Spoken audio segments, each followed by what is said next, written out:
السلام علیکم ورحمۃ اللہ وبرکاتہ۔ آج کا ہمارا سبق تختی نمبر 8 ہے۔ کل ہم نے یہ سبق پڑھا تھا، یہ بھی تنوین کا تھا اور یہ بھی تنوین کا ہی سبق ہے۔ چلیے پڑھتے ہیں کیسے اس کو پڑھا جائے گا۔ سب سے پہلے ہم اعوذ باللہ اور بسم اللہ پڑھ لیتے ہیں، چونکہ اعوذ باللہ اور بسم اللہ پڑھنا چاہیے جب ہم قرآن کریم پڑھیں یا تلاوت کریں تو اس کو پڑھ لینا چاہیے۔ اعوذ باللہ من الشیطان الرجیم، بسم اللہ الرحمن الرحیم۔ تختی نمبر 8 تنوین و نون، تختی نمبر 8 تنوین اور نون ساکن۔ جس نون پر جزم یعنی سکون ہو اس کو نون ساکن کہتے ہیں۔ تنوین اور نون ساکن کی آواز یکساں ہوتی ہے، جیسے بن، با دو زبر بن برابر ہے با نون زبر بن کے۔ تو اس سے پتہ چلا کہ چاہے تنوین ہو چاہے نون ساکن ہو، دونوں کی آواز ایک جیسی ہوتی ہے۔ چلیے چلتے ہیں آگے، ہم کیسے پڑھیں گے اور کس طریقے سے ہمیں پتہ چلے گا کہ نون ساکن اور تنوین کی آواز ایک جیسی ہوتی ہے، ہم آپ کو پڑھ کر بتائیں گے تو آپ کو خود بخود سمجھ میں آ جائے گا۔ سبق بہت آسان ہے، اس لیے آسان سمجھ کر یہ نہ سمجھیں کہ محنت کی ضرورت نہیں، محنت ضرور کرنی چاہیے، چونکہ یہ قاعدہ ہے، چونکہ اس قاعدے سے ہم کو قرآن کریم پڑھنا آئے گا، اور جب ہم قرآن کریم کو صحیح پڑھ لیں گے تو ہمیں مکمل ثواب ملے گا تلاوت کا بھی، اور ہماری نمازیں بھی درست ہوں گی۔ اس لیے ہمیں ہر سبق کو اہمیت کے ساتھ پڑھنا چاہیے۔ چلیے چلتے ہیں ہم کس طریقے سے پڑھیں گے۔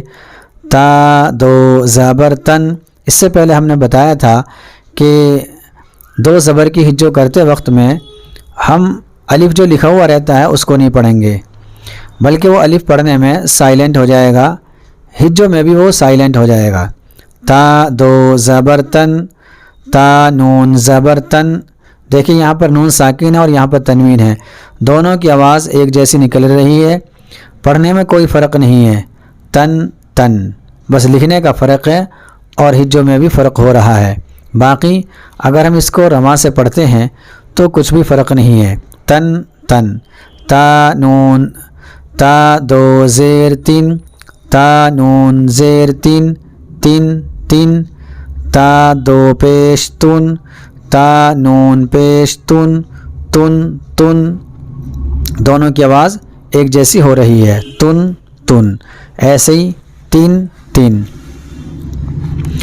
ثا دو زبر ثن، ثا نون زبر ثن، ثن ثن، ثا دو زیر ثن، ثا نون زیر ثن، ثن ثن، ثا دو پیش ثن، ثا نون پیش ثن، ثن ثن، جیم دو زبر جن، جیم نون زبر جن، جن جن، جیم دو زیر جن، جیم نون زیر جن، جن جن، جیم دو پیش جن، جیم نون پیش جن، جن جن،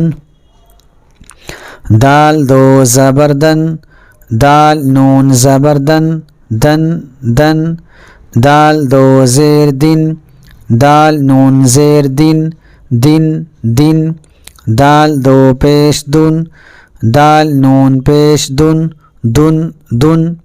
تو اس سے ہمیں پتہ چلا کہ تنوین اور نون ساکن کی آواز بالکل ایک جیسی ہوتی ہے، کوئی فرق نہیں ہوتا ہے۔ اب دیکھیے ہم ان کو ہم کیسے پڑھتے ہیں۔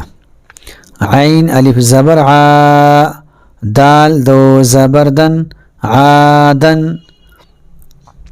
سین واو زبر سو، حمزہ دو زیر ان، سو ان، قاف زبر قا، را یا زیر ری، قری، با دو پیش بن، قریبن، فا زبر فا، میم نون زبر من، فمن، عین زبر ع، ضا یا زیر ضی، عظی، میم دو پیش من، عظیمن، کاف نون پیش کن، میم زبر ما، را زبر را، مرا، ضاد دو پیش زن مرض را زبر را سین واو پیش سو رسو لام دو پیش لن رسول شین یا زبر شی حمزہ دو زبر ان شی ان یہاں پر الف کی ہجو نہیں کریں گے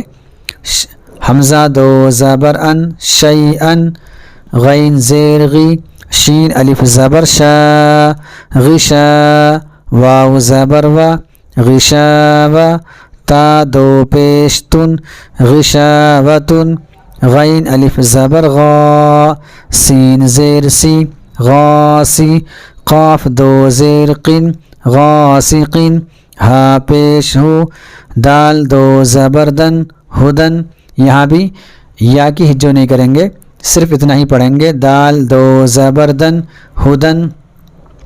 یہ تختی ہماری ہو چکی ہے۔ اس تختی میں یہ بتایا گیا ہے کہ تنوین اور نون ساکن کی آواز ایک جیسی ہوتی ہے، جیسا کہ آپ کو پتہ چل گیا کہ جب ہم نے پڑھا ہے دن جن جن جن دن دن، اس سے پتہ چل گیا کہ نون ساکن اور تنوین کی آواز ایک جیسی ہوتی ہے۔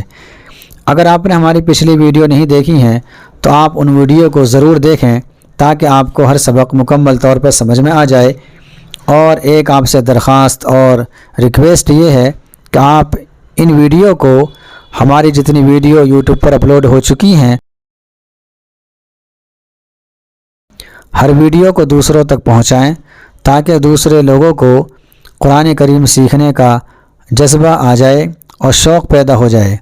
اگر کسی نے آپ کے ویڈیو بھیجنے سے اپنا قرآن کریم ٹھیک کر لیا تو آپ کے لیے بہت سستا سودا ہے اور آخرت میں کامیاب ہونے کے لیے یہ بہت بڑا ذریعہ ہے، چونکہ اگر کسی شخص نے اپنا قرآن کریم ٹھیک کر لیا، جب بھی وہ قرآن کریم پڑھے گا تو سارا ثواب آپ کے کھاتے میں آتا چلا جائے گا، اور اس کی نمازیں ٹھیک ہوں گی تو آپ کو بھی ثواب ملے گا۔ وہ قرآن کریم پڑھے گا تب بھی آپ کو ثواب ملے گا۔ آپ خود بھی ان ویڈیو کو دیکھ کر اپنا قرآن کریم ٹھیک کریں اور دوسروں تک ان ویڈیو کو پہنچائیں۔ قرآن کریم کو ٹھیک کرنے کے لیے اصل جو رولز ہیں اور کچھ قوانین ہیں، قاعدے ہیں، وہ اس قاعدے میں مکمل طور پر بتا دیے گئے ہیں۔ اگر کسی نے ان ویڈیو کو اور قرآن اور نورانی قاعدے کو صحیح سے سمجھ کر پڑھ لیا تو اس کا قرآن کریم بالکل ٹھیک ہو سکتا ہے اور اس کو قرآن کریم پڑھنے میں کسی بھی قسم کی پریشانی کا سامنا نہیں کرنا پڑے گا۔ اس لیے آپ ان ویڈیو کو زیادہ سے زیادہ خود بھی دیکھیں اور سمجھیں اور دوسروں تک ان ویڈیو کو پہنچائیں۔ السلام علیکم ورحمۃ اللہ وبرکاتہ۔